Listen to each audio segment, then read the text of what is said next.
What's the best way to transfer points from your credit card to airlines to get free flights?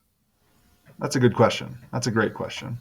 It can be pretty confusing trying to figure out who you can transfer to, how much flights would be, is it a good deal?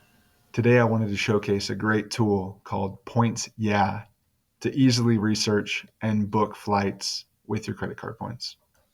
Here you can see PointsYeah.com, and you can see you can type in flights.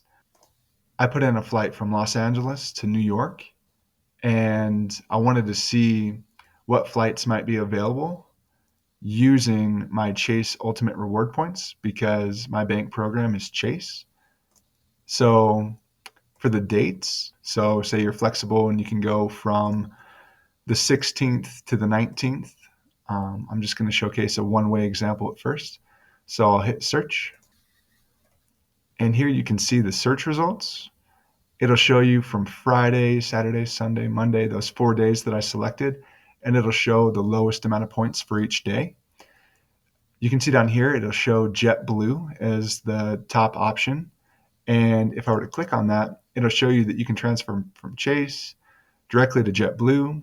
And if I wanted to, I could go from PointsYeah, and I can click this link here and go directly to JetBlue's website to find that flight and book it directly through them.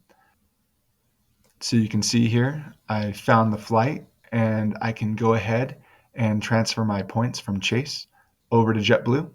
Easy as that. But wait, I also wanted to show another example that's a little bit more complicated. So I looked up the same dates, February 16th to February 19th, Bangkok to Singapore, and I hit search, and these are the results. A Malaysian airline flight, and you can book it with Chase points by transferring your Chase points to Iberia. That's interesting. Iberia is an airline based out of Spain, but I'm able to book a Malaysian airline flight from Bangkok to Singapore. That's pretty interesting, right? And the reason I can do that is because both Malaysia Airlines and Iberia are both part of the One World member alliance. So, yeah, that's pretty cool. I hope that you found this helpful. Thanks for watching.